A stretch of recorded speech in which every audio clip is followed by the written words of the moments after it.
Welcome to my channel. I hope you're doing well today. Alright, I've got a confession to make. And it's not something small. It's a serious, slightly ridiculous, and honestly kind of sad admission.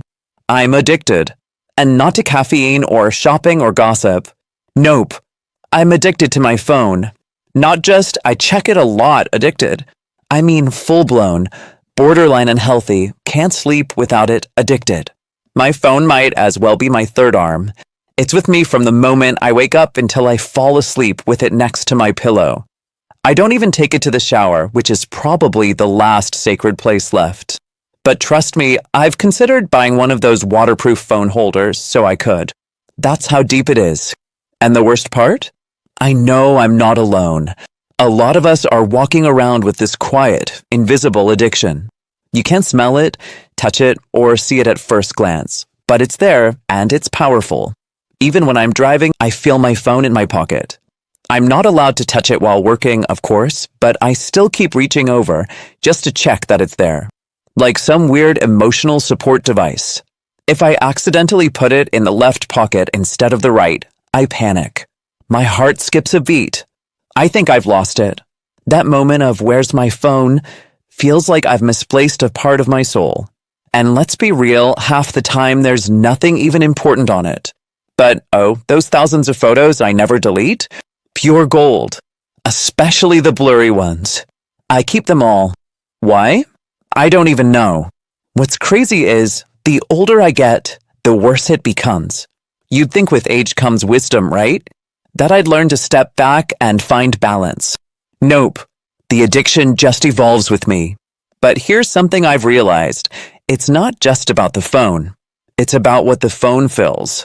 For many of us, it's the loneliness. That quiet emptiness. The missing connection. The need for comfort. When you don't have someone to talk to, the phone becomes the someone. You scroll, you message, you watch videos, hoping something fills the silence. And the internet? Oh, it's amazing. I can go from not knowing anything about the French Revolution to feeling like a history professor in 4 minutes. The amount of information we have in our hands is insane, and I love it. But also, it's scary, because it steals our presence. It distracts us from the people right in front of us. I see it all the time, couples at restaurants, friends at cafes, families on outings. They're together but separate. Everyone looking down at their screens instead of at each other. And it's not just adults. I've seen moms hand their toddlers a tablet in the stroller just to keep them quiet. The kids are hooked before they can even speak. And what are the parents doing? Also staring at their phones. And then we wonder why our kids are addicted too. They're just following our lead. We keep saying kids these days, but really it's us. We're the ones who set the tone. If we can't put the phone down, how can they? I started something I call the phone diet, like a food diet, but for screen time. I try to go a few hours a day without picking it up, especially when I'm with my kids, when I'm with my partner, when I'm with myself. I try to be present. Some days I fail, but some days I win, and those days feel amazing. You start noticing things again.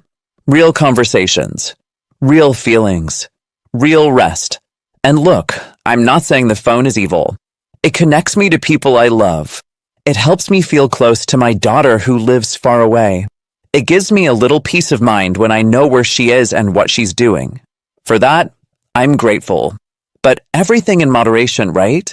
When the phone starts replacing real life, that's when it becomes a problem. And sometimes we don't even realize the damage it does. Not just to our eyes or our sleep, but to our relationships. We go to bed next to someone, but instead of talking, both of us are glued to our screens.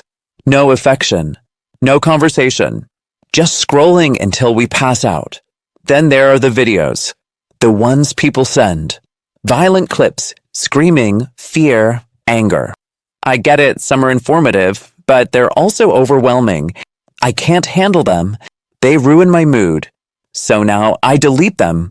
I don't pass on pain. I don't want to be part of that chain. My point is, we've normalized this addiction. We joke about it. We brush it off. but deep down we know it's affecting us. Our kids see it. Our relationships feel it. Our peace suffers. So maybe it's time we try a little digital detox. A phone diet. Even just an hour a day. Talk to someone. Go for a walk. Read a book. Hug your kid. Be in the moment. And if you do try it, tell me how it goes. Leave a comment below. And don't forget to subscribe, of course. Just maybe after your detox hour is up. Take care of yourselves.